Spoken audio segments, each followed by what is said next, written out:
Muy buenas tardes, bienvenidos a la quinta sesión del Seminario de Becarios del Instituto de Matemáticas de la UNAM para este semestre 2019-2. El día de hoy tenemos a José Antonio Villa Morales, que nos hablará sobre problemas de optimización en ecuaciones en derivadas parciales. Él realizó la licenciatura en Matemáticas en la Universidad de Colima, en el área de topología simpléctica. Posteriormente estudió la maestría en el posgrado conjunto de la UNAM con la Universidad de Morelia, bajo la dirección del Dr. Elmar Wagner, sobre sistemas hamiltonianos y mapeos momento.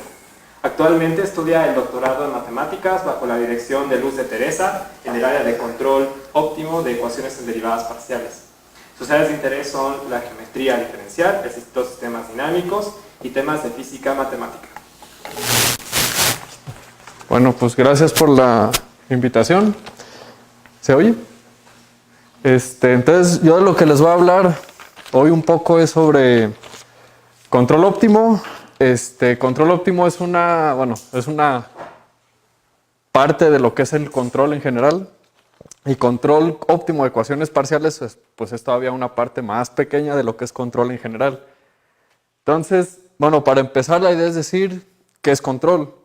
Entonces, la idea de control, tal cual, pues es una palabra que enfoca, bueno, ¿control qué es? Bueno, que tú hagas ciertas cosas para llegar a un resultado que tú esperas.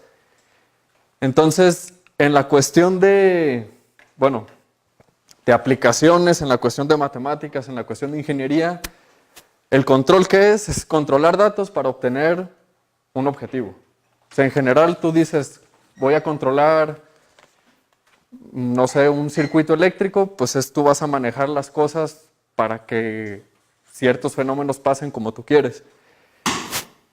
Entonces, y ya tronó.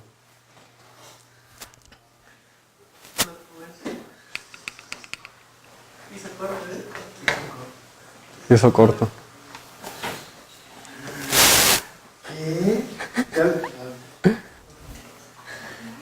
Pues bueno, la idea del control es, o sea, que tú pongas condiciones para que algo suceda como tú, o sea, como tú quieras. Entonces, por ejemplo, una idea así, para empezar, muy básica, es una idea de un circuito eléctrico con motor, para decirles más o menos cuál es el objetivo y en general cuál es la idea del control.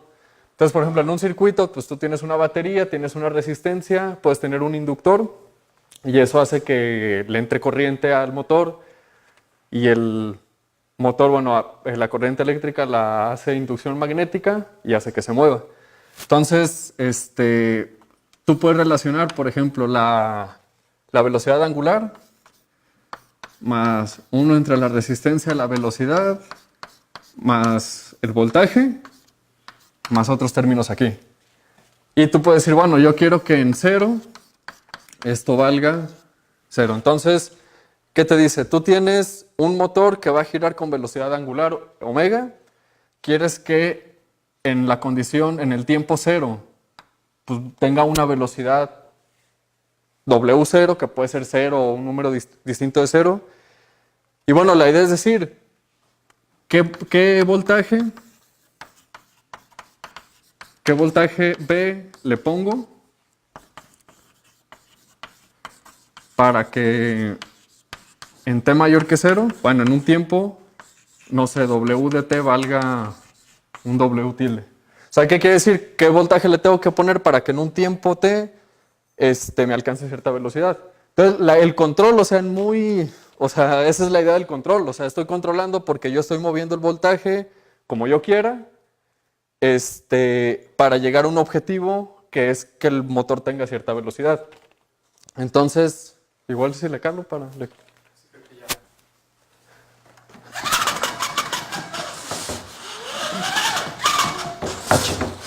¿Cómo se detiene esto?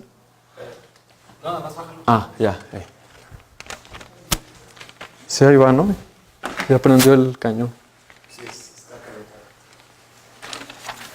Entonces, bueno, el control es eso. O sea, básicamente la idea, o sea, es meter una palabra, o sea, una idea para describir una palabra que, bueno, en la teoría, pues engloba muchísimas técnicas en diferente tipo de ecuaciones. Por ejemplo, esta es una ecuación ordinaria, diferencial ordinaria, y el control también se puede meter para ecuaciones diferenciales parciales.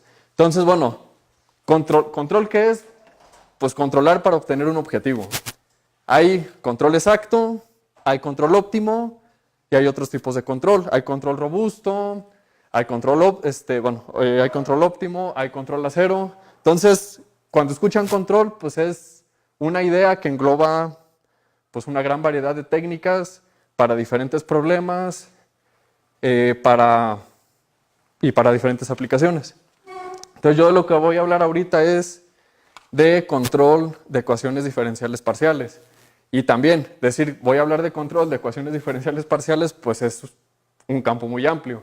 Entonces, de lo que voy a hablar en particular es del control óptimo y para dos tipos de ecuaciones. Para la ecuación de onda, que es lo que estoy trabajando ahorita de tesis, y para la ecuación de calor. Para la ecuación de calor va a ser muy poquito porque, bueno, es algo que apenas he estado estudiando y, bueno, todavía no conozco mucho como para darles una plática muy buena. Entonces, bueno, para empezar, ¿cuál es la idea de control para la ecuación de onda? Entonces, para la ecuación de onda, tenemos la ecuación de onda, que es la parte izquierda Tenemos un control F, que es la misma idea de aquí. O sea, tú tienes la ecuación del lado izquierdo, tienes un dato que le vas a estar metiendo para llegar ¿a qué? A un resultado. Entonces, tú tienes un control que se llama F y pues como cualquier ecuación, para que esté bien definida, necesitas tener condiciones iniciales. Entonces, ¿cuál va a ser la idea del control? ¿Cómo voy a mover este F para que en un tiempo t le pegue a diferentes estados que hay aquí? Entonces, bueno, ¿cuál es la definición precisa? La idea es que yo tengo dos estados a los que quiero llegar, Z1 y Z2 y Z0. Entonces, yo quiero que en un tiempo t mayúscula, que es el que esté aquí, pues estos dos coinciden. Entonces, el control exacto se define que para cualquiera de los estados estos de aquí, que si se fijan lo escribí como un par, ese par está en un producto de dos espacios de Banach. No voy a hablar ahorita ni en qué espacios de Banach están, ni qué tipo son, porque es muy engorroso y creo que no va con la idea de la plática, que tanto detalle de que si, por ejemplo, Z0 está en L2 o que Z1 está en H1. Entonces, esos pares están en ciertos productos de espacios de Banach o de Hilbert, que son adecuados. Entonces te dice, bueno, yo voy a tener Z1 y Z0 y quiero ver si hay una función f, o sea, una de aquí, que en un tiempo t, la solución le pegue a esos dos estados. Entonces la definición de control exacto es que para cualquier par de Z0 y Z1 se cumpla eso. Y bueno, un caso particular es el control a cero. El control a cero es cuando mis objetivos pues, son iguales que cero. Entonces, la teoría que hay ahorita de control es existencia de unicidad. Los procesos que se hacen y la teoría que se aplica y las herramientas que se aplican, que es, yo doy un Z0 y un Z1 y veo si existe, o sea, todos conocemos muy bien la diferencia entre existencia y unicidad y entre saber explícitamente cuál es eso que existe. Entonces, ahorita los problemas que hay pues son prácticamente saber si existe F. ¿Cuál es? Bueno, quién sabe. Entonces, lo que voy a exponer ahorita son ciertas técnicas que involucran lo que es control óptimo para saber si existe ese F. Entonces, ¿cuál es la principal cuestión? Tú tienes una ecuación diferencial parcial. Eso, bueno, en términos físicos, como la ecuación de onda, pues te expresa un fenómeno físico. Entonces, tú dices, bueno, yo tengo dos estados, Z0 y Z1. Yo puedo encontrar un F tal que la solución le pegue en un tiempo t a esos dos estados. Pero no tienes garantía de que ese F sea único. O sea, a lo mejor tú puedes encontrar 2 o 3 o 4 infinitos que hagan que para ese mismo par de estados, en un tiempo t la solución llegue a esos estados, ¿no? Entonces, ¿Qué es lo que se aplica aquí? Bueno, el Hilbert Uniqueness Theorem, perdón, que dice que, bueno, le vamos a agregar la condición a f que minimice este funcional. Entonces, derivación de funcionales, pues es ideas de la derivación de funciones, ¿no? Sabemos cuándo una función tiene un punto mínimo máximo que es único, o sea, hay funciones que tienen un único máximo mínimo, hay funciones que tienen varios, pero ya da una pista de qué, o sea, ya estás restringiendo a que la función f ya te cumpla con una condición que posiblemente le dé unicidad. Entonces, primera cuestión de la teoría de control, la primera cuestión de la teoría de control para buscar este f es, bueno, cómo tiene que ser el funcional para que cumpla condiciones de unicidad en los puntos mínimos. Y digo porque, bueno, aquí está un funcional bien definido, pero en general en teoría de control tú le puedes meter el funcional que tú quieres, siempre y cuando sea conveniente para el problema que estás haciendo. Entonces, uno de los problemas que lo hace medio complicado es que tú tienes que estar buscando cómo es el funcional que vas a usar según las cosas que tengas en la ecuación. O sea, no es decir, este funcional funciona para todo el tipo de ecuaciones. Entonces, dependiendo, por ejemplo, para Navier-Stokes, que es una ecuación que tiene una no linealidad, pues tú le vas a agregar cosas aquí. Entonces, son un poco tedioso e interesante al mismo tiempo en ese aspecto. Entonces, es a lo que voy. O sea, tú le vas a pedir algo al funcional o le vas a dar una forma de forma que sea ¿qué? Convexidad, ¿no? Que haya convexidad. Entonces, este funcional pues es convexo. Entonces, la idea es decir, bueno, ¿qué funcional? Ya tengo dos tareas que cumplir ahorita, ¿no? Una, que exista f que le pegue a mis dos estados, pero a la vez quiero que cumpla esto, ¿no? Entonces, bueno, ¿qué haces ahí? Entonces, la idea principal es definir un sistema adjunto a la ecuación de onda, que bueno, si no se acuerdan es la que está aquí. Entonces, ¿cuál es la idea de definir un funcional adjunto? Tiene la ecuación ytt menos el laplaciano de y más at de x. Y esto está en f. Entonces, lo multiplican por un phi. Entonces, cuando multiplican por un phi, va a quedar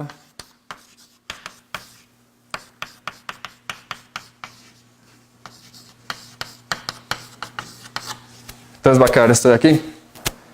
Entonces, ¿cuál va a ser el secreto ahorita?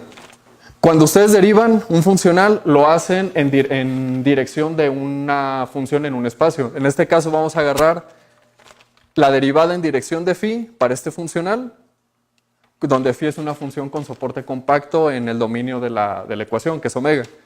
Entonces, si derivan derivan j de f en dirección de phi, la notación, bueno, hay muchas notaciones, yo a veces lo pongo así, que es la integral de 0t de f por phi. Entonces, si se dan cuenta, en la derivada del funcional y en el lado derecho de la ecuación está como el mismo término, ¿no? Entonces, si le metemos la integral, o sea, integramos aquí e integramos aquí, ¿qué es lo que vamos a tener? Vamos a tener, por el lado derecho vamos a tener como la derivada del funcional y por el lado izquierdo tenemos la ecuación. Entonces, cuando integran por partes, ¿qué va a hacer? Pues estas dos derivadas se le pasan aquí, el laplaciano se le pasa aquí. Ahorita veo las condiciones de frontera, ya ven que cuando integran por partes le brinca una derivada al otro con condición de frontera en otro término. Esta A pues se brinca acá. Entonces, ¿qué es lo que está haciendo? Bueno, de la ecuación de onda estamos recuperando, el operador de onda lo estamos recuperando con phi, ¿no? Porque le brinca cada derivada a phi. Luego, nosotros tenemos en la ecuación de onda que y es igual que 0 en la frontera.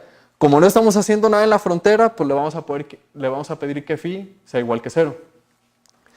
Pero en la derivada en t, pues ¿qué va a pasar? Vamos a evaluar en t mayúscula phi y y. Y vamos a evaluar en la frontera, en t mayúscula, la derivada de y y la derivada de phi. Entonces, de esta parte que va a quedar yt por phi de t menos t0 por phi de 0 más y de t por phi de t más, no, aquí es menos y aquí es más y de 0 phi de t de 0. Entonces, ¿qué es lo que nosotros estamos queriendo? Control a cero, ¿no? Bueno, ahorita estoy resolviendo un problema de control a cero, que es cuando la derivada de y en t mayúscula y en t mayúscula valen 0. Entonces, estos no nos importan. Luego, no queremos ahorita analizar qué pasa en las condiciones iniciales. Entonces, le vamos a pedir que esto sea 0. Entonces, ¿qué es lo que te dice? Bueno, tú tienes que resolver la ecuación de phi para cualquier par de condiciones iniciales, bueno, no condiciones iniciales, para cualquier par de condiciones en t para esta función phi. Entonces, ¿qué es lo que está pasando? Vamos a irnos al revés. Tú resuelves esta ecuación. Tienes phi. Si tienes phi, te vas para acá, pues ¿qué pasa? Lo sustituyes, tienes una forma de llegar a f por phi. Integras, ¿y qué vas a obtener? La derivada del funcional. Entonces te está dando una idea de que esta ecuación adjunta, en cierta forma, te está resolviendo el problema de control. ¿Por qué? Pues por esta relación que hay aquí. Entonces, ese es esa es la idea de lo que es resolver un problema de control. ¿Qué teníamos al principio? Bueno, para empezar tienes que resolver una ecuación de onda, ¿no? Digo. Luego, ¿qué dices? ¿Quieres que para un tiempo f, para una función f, perdón, le pegues a estos dos estados? Pero aparte quieres resolver esto de aquí, que lo minimice para la unicidad. Entonces, por este paso de aquí, ¿qué te dice? Bueno, pues esto es equivalente a resolver un sistema adjunto. Eso se llama sistema adjunto porque, bueno, cuando le brincan las derivadas de y a phi, pues es como el operador adjunto, ¿no? Ya ven que en un producto interno, el producto interno lo pueden ver como, bueno, la integral es un producto interno. Entonces, el operador de onda, pues se pasa a la otra función y es como un operador adjunto. Entonces, por eso se le llama la ecuación adjunta. Entonces, y esto es precisamente esto de que el control a cero es equivalente a esta igualdad, es lo que está aquí. ¿Se dan cuenta? Bueno, aquí cambia un poquito la notación. Phi depende de las condiciones en t mayúscula. Entonces, ¿qué te dice? Bueno, la derivada del funcional, perdón, aquí, no, está bien. Entonces, este funcional es que phi cuadrada con estos términos de aquí, que son estos términos de aquí, pero esta es la derivada. Si yo quiero recuperar el funcional, pues ¿qué le pongo aquí? Pues phi cuadrada, ¿no? Entonces, por eso, o sea, estos términos de aquí son estos de acá, y este de aquí es como lo que da, cuando lo derivan, que da esto de aquí. Entonces, bueno, hasta ahí, si resuelves esta ecuación, pues ya tienes ya tienes como parte de la solución. Entonces, ¿qué es la parte que sigue? Bueno, cuando realmente esta ecuación adjunta hace que las soluciones u de perdón, he estado mezclando u y y. Entonces, la ecuación es en u y el operador adjunto es en phi. Sí, bueno, el operador el de onda es autoadjunto, pero en la literatura es el operador, la ecuación adjunta porque bueno, la ecuación de calor, por ejemplo, no es autoadjunta en el tiempo. Entonces, genéricamente se le pone adjunto nomás. Entonces, bueno, ¿qué es lo que va a pasar aquí? Como decías, tienes que tener ciertas condiciones sobre el funcional. ¿Para qué? Para que tenga un mínimo y para que ese mínimo sea único. Entonces, la convexidad te da la existencia del mínimo. Pero ahora quieres que sea único. Entonces, por unos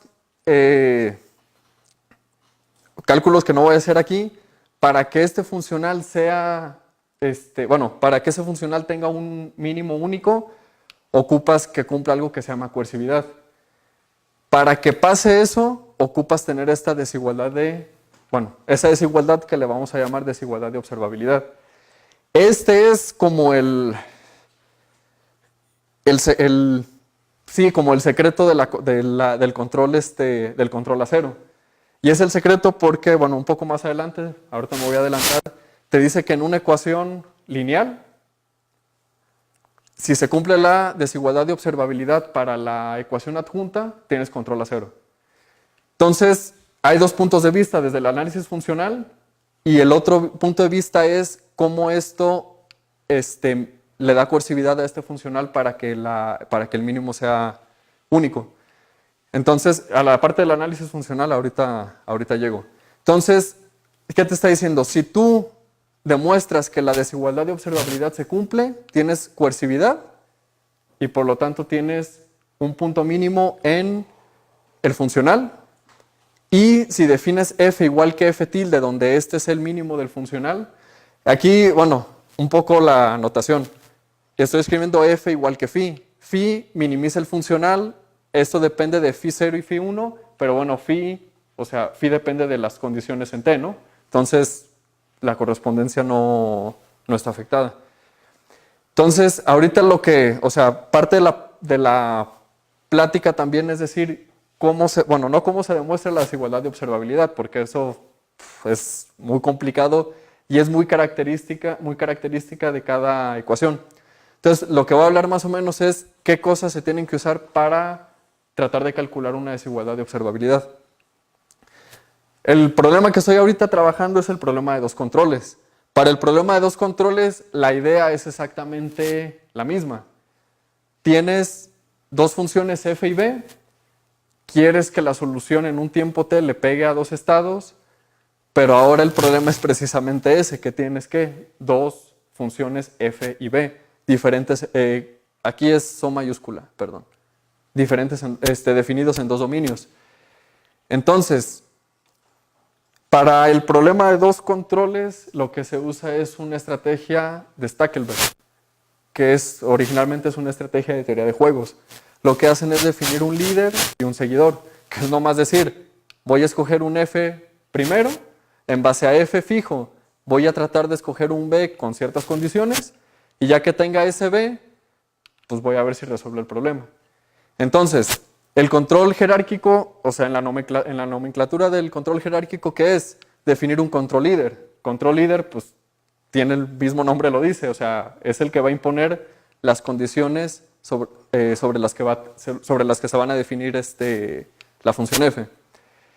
Entonces, dice, el control líder f cumple un objetivo de control a cero. Y el seguidor cumple un objetivo de control óptimo. ¿Qué significa eso? Tú defines un f. Entonces, tú quieres buscar un b de forma que este funcional se minimice. Nada más. Entonces, objetivo de control óptimo para b, ¿qué significa? Que minimice este funcional y ya. ¿Por qué le estoy poniendo aquí este término extra que aquí no tenía? Una de las ideas es para tratar de controlar la función u respecto a una función objetivo. Que tu solución tampoco se vaya a alejar de un tipo de solución que tú vayas a querer desde el principio. Entonces, ¿qué va a pasar ahí? Se va a obtener un sistema de esta forma. ¿Cuál va a ser la idea? Primero, ¿qué es lo que se tiene aquí? U, f, pero ahorita cambié el b por 1 entre mu por un p. Y este p está acoplado con esta ecuación de aquí. Entonces, ¿qué es lo que se hizo? Tienes un problema de dos controles. El problema de dos controles, mediante este funcional, llegas de una forma que es derivar este funcional y relacionarlo con el adjunto, que es esta ecuación de aquí. Entonces, ¿qué está diciendo? Ya reduje, ¿qué pasó ahorita? Yo definí el control líder. Entonces, yo sé que el B, que está definido por esta ecuación, me va a minimizar el funcional, pero para encontrar lo que necesito hacer, necesito resolver esta ecuación que está acoplada. Entonces, otra dificultad del problema, bueno, una dificultad del problema de control para la ecuación con dos controles, que tienes un sistema acoplado. ¿Esta cosa de dónde se obtiene? La idea es minimizar el funcional. Entonces, cuando lo derivan, ¿qué va a quedar? Omega en t por u. Aquí le vamos a poner un u barra más mu de b por phi. Entonces, este mu barra, ¿qué es? El funcional está en función de b. Entonces, yo le sumo aquí un s por un phi. Entonces, Entonces, quiere decir que aquí le estoy agregando un b más un s por phi. ¿Eso qué quiere decir? Que, bueno, cuando hago la derivada, o sea, aquí es una composición. Entonces va a quedar u por menos d por la derivada de lo que está dentro. La derivada de lo que está dentro, ¿qué va a ser? Va a ser la derivada de u que tiene que satisfacer una ecuación cuando se le dio un incremento a b. O sea, agarramos b más s por phi. Entonces, aquí va a quedar una ecuación b más s por phi. Entonces, ¿qué es lo que va a hacer este u? Este u va a resolver u tt menos el laplaciano de u más at de x. Aquí se queda igual porque todos estos operadores son lineales sobre la derivada de funcionales. Pero aquí, ¿qué va a hacer? F queda fija. Entonces, el f menos f va a quedar 0. Luego va a ser b por 1 w menos, perdón, al revés, b más f de phi menos b, que va a quedar s de phi. Y entonces cuando esto lo hacen entre s, ¿por qué? Porque estoy calculando la derivada de la solución u en dirección de ¿quién? De phi. Entonces esto te va a quedar phi. Entonces, ¿esto qué te queda? Phi de 1 entre omega. De 1 omega. Y entonces, definiendo esto, o sea, definiendo esta ecuación, se va a sustituir aquí. Vamos a obtener omega de t de phi por p. ¿Por qué por p? Pues porque u menos d es ptt menos p. Entonces va a quedar aquí igual que phi por b. Entonces, como esto se cumple y aquí por mu. Entonces, como estamos tomando esto en las funciones de soporte compacto, esta igualdad se cumple para cualquier función phi. Entonces, ¿qué vamos a obtener? Que b es igual que 1 entre mu de p y 1 entre w. No estoy haciendo los cálculos así para que lo entiendan perfectamente, pero la idea es esa. O sea, aquí el lío de esto es de que tienes que meter la ecuación que está resolviendo la derivada direccional de u en dirección de phi. Luego tienes que meter esta ecuación, ¿para qué? Para que este u menos d, al momento de sustituirlo aquí en ptt menos el laplaciano de p, le pase las derivadas a u barra, y cuando le pasan las derivadas a u barra, queda esto y ya se puede tener esta igualdad. Entonces, este es el resultado para resolver una ecuación de dos controles, un sistema acoplado. Aquí aparece P y aquí aparece P también. Entonces, ¿la idea cuál es? O sea, la idea es de que hemos obtenido para un control, que obtuvimos una ecuación adjunta, ¿no? Para dos controles obtuvimos, bueno, no son dos ecuaciones adjuntas, pero obtuvimos un sistema acoplado con dos ecuaciones. Entonces, bueno, ¿qué es lo que sigue de ahí? La idea que sigue es aplicar el teorema que ahorita les voy a explicar sobre la ecuación, sobre la desigualdad de observabilidad que implica control a cero. Entonces, ¿cuál va a ser la idea de esto? De que vamos a calcular la ecuación adjunta a este sistema para aplicar la desigualdad de observabilidad, si es que la desigualdad de observabilidad es cierta para ese sistema. Entonces, por eso ahorita se llama del análisis funcional al control. Y es análisis funcional porque esto se puede escribir en abstracto de esta forma. Aquí a lo mejor dicen, bueno, pero aquí hay una derivada en t y en la ecuación de onda hay 2. Bueno, hay una forma de escribir esto en una matriz de 2 por 2, donde cada entrada corresponde a un operador que está en un producto de dos espacios de Hilbert. Entonces, ahorita no voy a explicar todo eso. Entonces, la idea de este teorema es precisamente, tú tienes una ecuación lineal donde A es un operador y B es un operador en un espacio de Hilbert, continuos. Cuando hablan si se dan cuenta, yo tengo aquí a condiciones de frontera y tengo condiciones iniciales. Las condiciones iniciales las tengo aquí. Las condiciones de frontera se escriben con el operador. O sea, es muy común que uno conoce, por ejemplo, el operador de f es la derivada de f, ¿no? O sea, un ejemplo de un operador lineal. Pero en parciales es común escribir el operador que se llaman operadores con condiciones de frontera. Al operador lo único que estás haciendo es decir, por ejemplo, A es el operador laplaciano y también tiene las condiciones de frontera. Entonces, aunque aquí no estén las condiciones de frontera, están metidas aquí aquí y aquí, ¿sí? Entonces, por ejemplo, en la ecuación que teníamos hace rato, vamos a tratar de escribir UTT como un sistema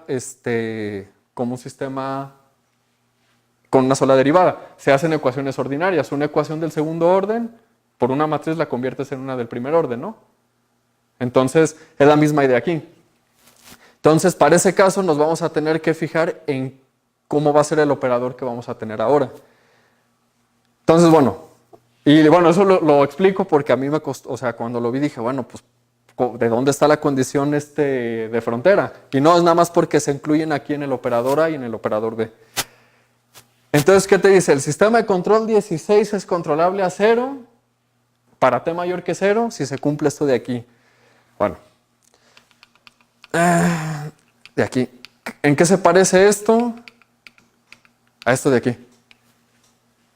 A ver, tenemos la integral de 0 a t, tenemos la constante c, tenemos la norma, acá tenemos la integral de 0 a t, tenemos c, tenemos la norma aquí es al cuadrado, tenemos la norma al cuadrado, aquí es también al cuadrado, perdón. No, perdón, está bien, así. Entonces, ¿en qué se parece? Esto es una desigualdad de observabilidad porque es un nombre y es de la teoría abstracta de operadores lineales. Pero, ¿qué tiene que ver eso con una ecuación, con una desigualdad de observabilidad que, le pusieron el nombre así, pero que, para mí no tiene nada que ver a simple vista? El secreto está precisamente en ¿quién es phi? ¿Phi quién es? La solución de la ecuación adjunta, ¿no? ¿El adjunto qué es? Todo esto que hicimos es tener un producto interno, que es la integral. Si tú metes la integral, tienes un producto interno de de todo este objeto con phi. Todas las derivadas le brincan a phi. Cuando en un producto interno, de un lado del producto interno, le brinca al otro lado, ¿qué es? El adjunto. Ajá. Aquí estoy metiendo ahora otra cosa, un S. S no está aquí. Entonces, aquí el chiste es que S representa el conjunto, no el conjunto, sino es un semigrupo del operador A. Un semigrupo es nada más que es un conjunto de funcionales,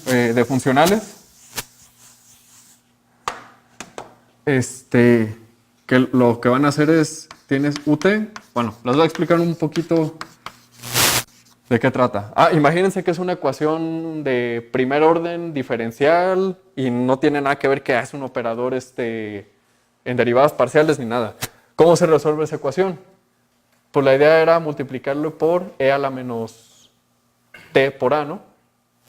Entonces se multiplica por t por a. BUT más AU igual que E a la TA por BU. Entonces, esto lo pueden escribir como la derivada de ET por A de U igual que E a la TA por BU.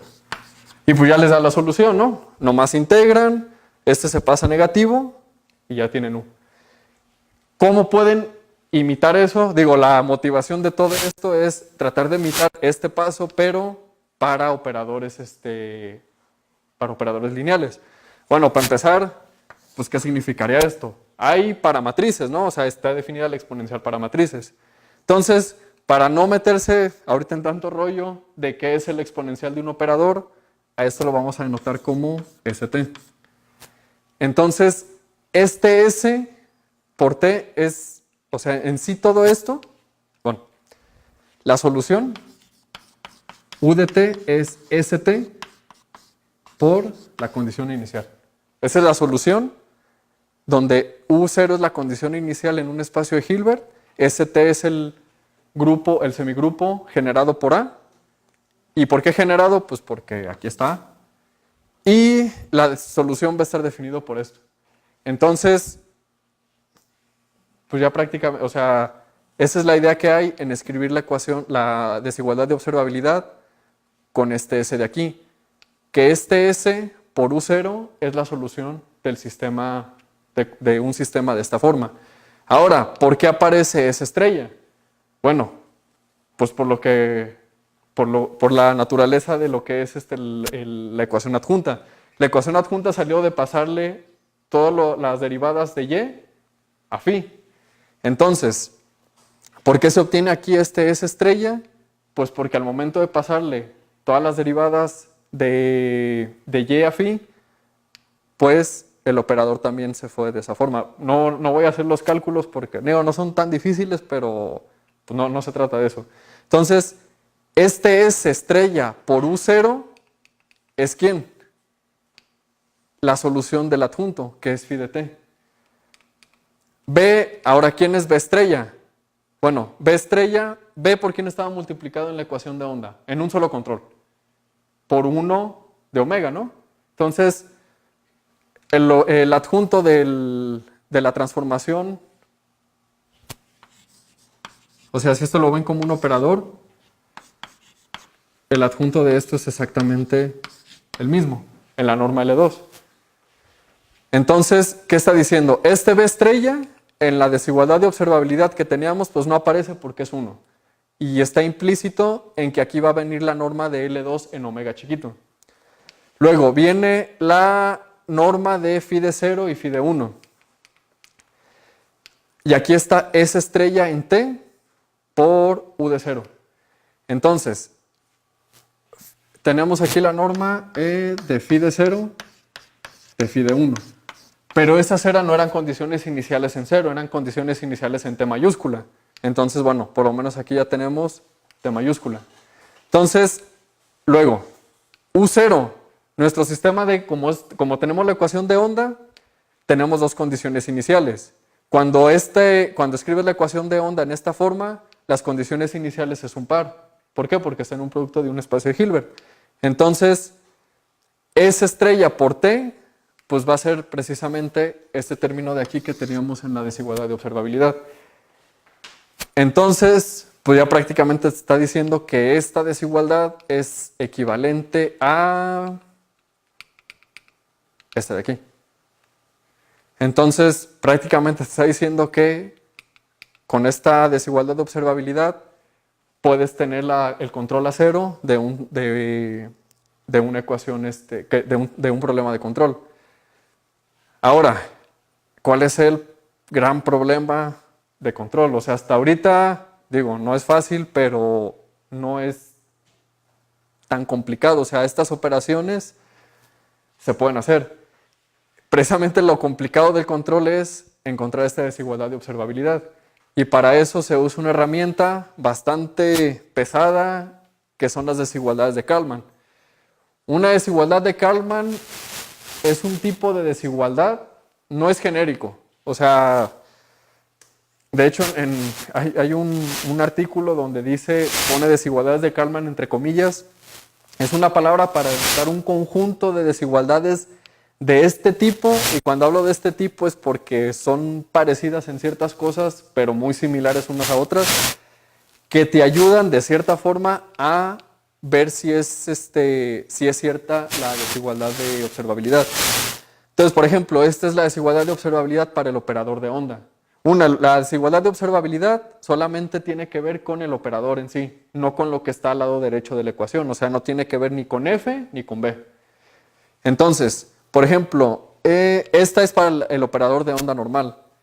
Ahorita estoy haciendo tratando de meter un problema de control de sensibilizante, donde estás haciendo como un tipo de control cambiando las condiciones iniciales, pero en tu ecuación adjunta metes condiciones de frontera. Entonces, por ejemplo, la ecuación de la desigualdad de Kalman para ese tipo de ecuación pues va a tener por aquí un término extra con la frontera.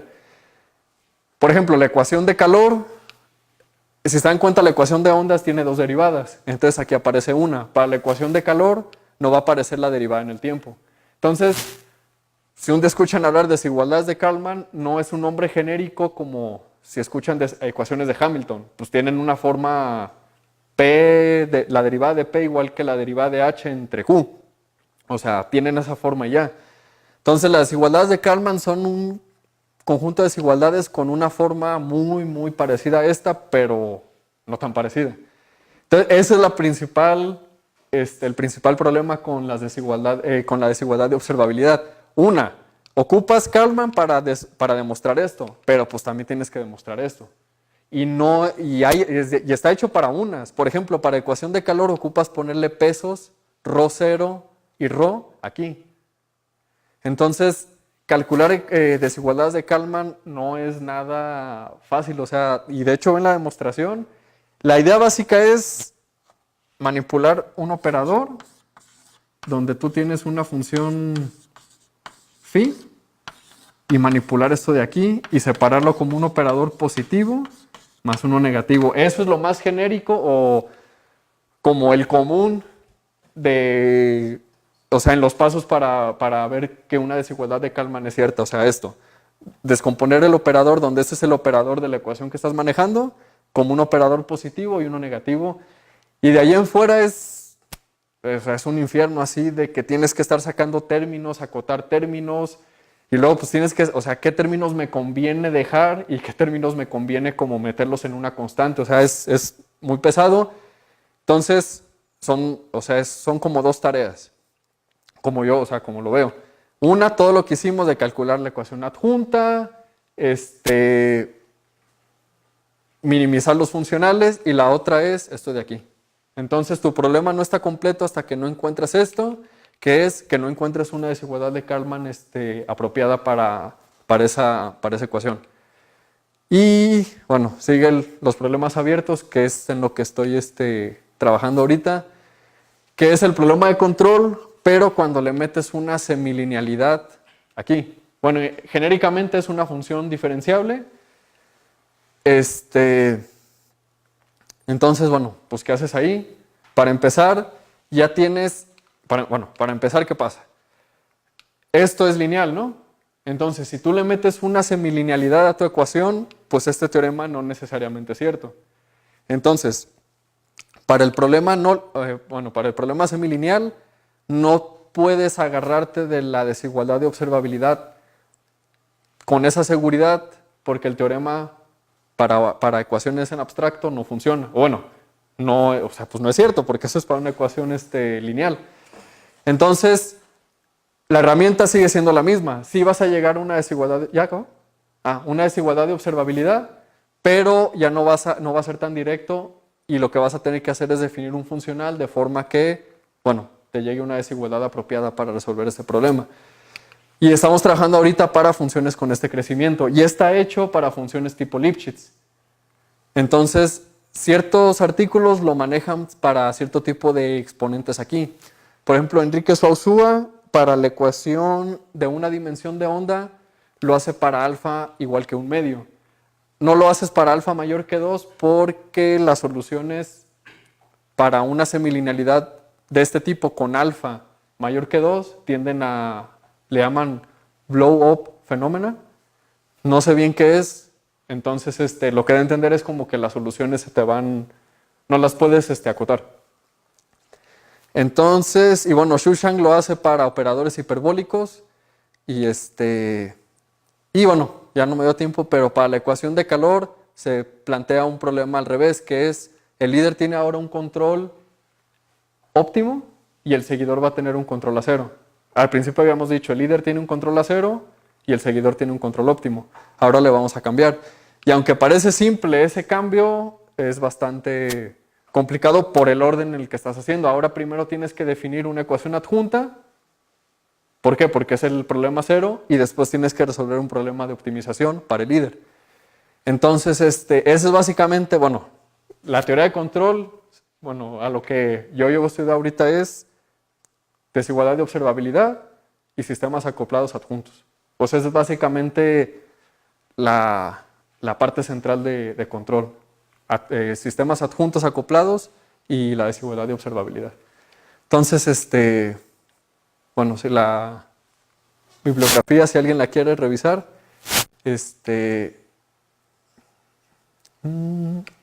no puse libros que les hubiera recomendado para control. Entonces, eso es todo.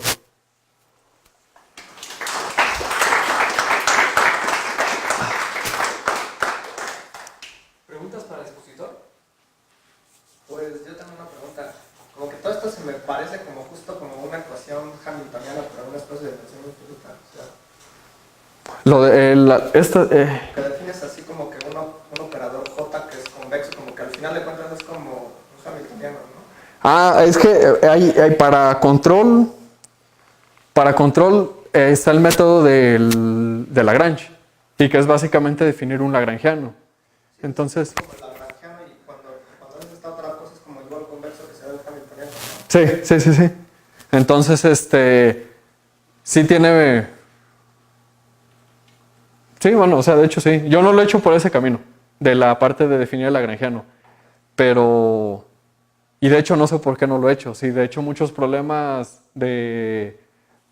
Por ejemplo, en el Friedrich Stolz, un libro que se llama Optimal Control for Partial Differential Equations, lo hace con Lagrange. Fíjate, no había visto, o sea... ¿Por qué no? O sea, ¿por qué no lo hago así? No sé, entonces yo estoy basando en los artículos de Enrique Sauzúa que lo hacen por esta forma. Entonces, necesitaría ver por qué no se usa el Lagrange. Entonces, pero sí, o sea, el hecho de estar minimizando un funcional y estar pasando al dual es la equivalencia entre la teoría de Lagrange y la teoría de Hamilton.